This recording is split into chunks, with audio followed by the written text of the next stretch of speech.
गाबोन आसामाव भट होनाय लोगोफोर नाथाय थारैनो जों सानै हयै भटखौ होयोना 500 थाखा आरो मोनसे भट बास बेनि उनाव 5 बोसोर जोङो गावखौनो गाव बे नेतानो थारमाने फाननानै गावनि फिउचार आरो गासैखौबो बे नेतानो फानजोबनानै होबाय दिनै नोंथाङा 500 थाखा फैसा मोनबाय गाबोनो ना मोजां लामा जागोन ना हस्पिटाल जागोन ना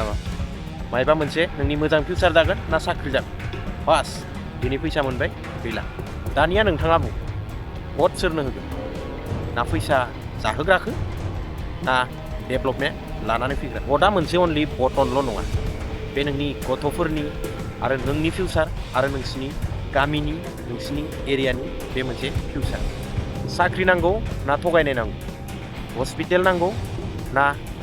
नंखायखौ नांगौ लामा नांगौ ना रेलिखौल' नांगौ ना साख्रि बाख्रि नांगौ ना अनलि थगायनाय नांगौ ना सोलोंथाइ नांगौ ना अनलि भाषण नांगौ ना डेभेलपमेन्ट नांगौ ना फैसा नांगौ आं सानो बे खेबसेनि भटआ फानजानो नाङा बे खेबसेनि भटआ जोंनो डेभेलपमेन्ट लाबोनांगौ जोंनो सोलोंथाइ लाबोनांगौ जोंनो साख्रि लाबोनांगौ आरो जों गासैबो उन्नति जालांनायखौ एबारनि भटआ लानानै फैनांगौ जोंनि फिउचार जोंनि थानाय हा जोंनि गासैबो बे भटनि गेजेरनिफ्रायनो जों लानानै फैनो नांगौ नोंथाङा जुदि मोनथि हुसियै समाजदारियै भटखौ होयोब्लासो जोंनि आसामखौ बानायगोन आसामनि फिउचारखौ बानायगोन जुदि नोंथाङा 500 थाखायावनो जुदि 5 बोसोर थगायजायोब्ला बे नोंथांनि दिनैबो नोंथांनि खाथियाव सोरबा फैनो हागौ आखायाव 500 थाखा होनो हागौ सोरबा जुमाय सेरेबनि बथल होनो हागौ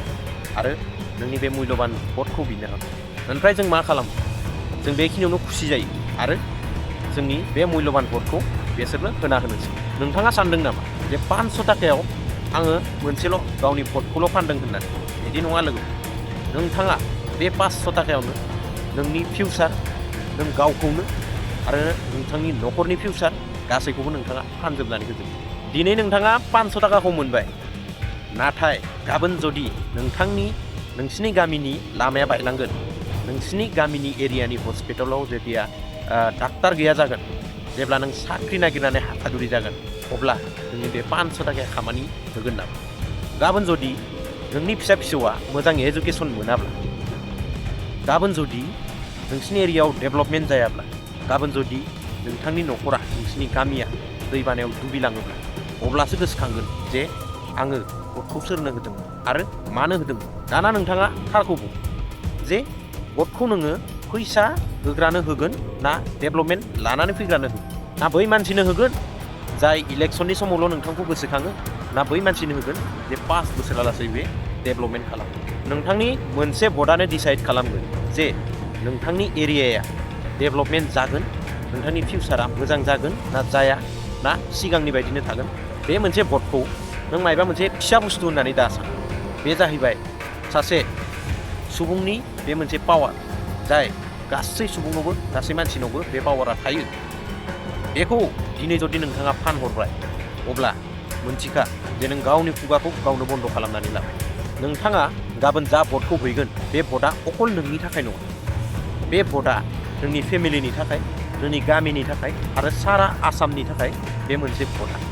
आं सानो एबारनि डिसिसना एसे आलादा जानो नांगौ थारमाने जेसेबांखिनि भट दं बेयो फानजानो नाङा गासैबो डिसिसन लानानैसो भटखौ होनो नांगौ सानै हयै भटखौ हो जायफ्रा खामानि मावगोन जाय डेभेलपमेन्ट लानानै फैगोन जाय नोंथांनि फिउचारखौ लानानै फैगोन मोनथिनानै लाखा 500 थाखाया जोबलांगोन नाथाय नोंनि बे 5 बोसोरनि जा इफेक्ट बे माब्लाबाबो जोबनाय नङा ओंखायनो नोंथांनि भटखौ नों फाननायखौ बन्द' खालाम आरो गावनि फिउचारखौ गाव डिसाइड खालाम गाबोननि भटआ मोजां मोजाङै जालांगोन होननानै आं आसा फारिबाय गोजोन्थों